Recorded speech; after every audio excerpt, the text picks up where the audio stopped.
একটা গল্প মনে পড়ে গেল।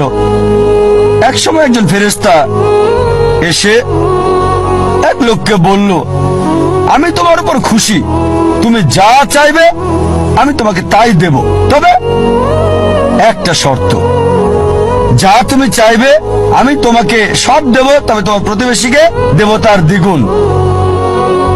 লোকটা বলল, একটা রোলেক্স ঘড়ি আমার চাই। ফেরেশতা তাকে রোলেক্স ঘড়ি দিয়ে দিল। প্রতিবেশী দুটো রোলেক্স ঘড়ি পেল। লোকটি বলল, একটা মার্সিডিজ গাড়ি আমার চাই। ফেরেশতা তাকে মার্সিডিজ গাড়ি দিল। প্রতিবেশীকে দুটো মার্সিডিজ দিল। লোকটি বলল, একটা সুন্দর বড় বাংলো চাই। ফেরেশতা তাকে সুন্দর বড় বাংলো দিল।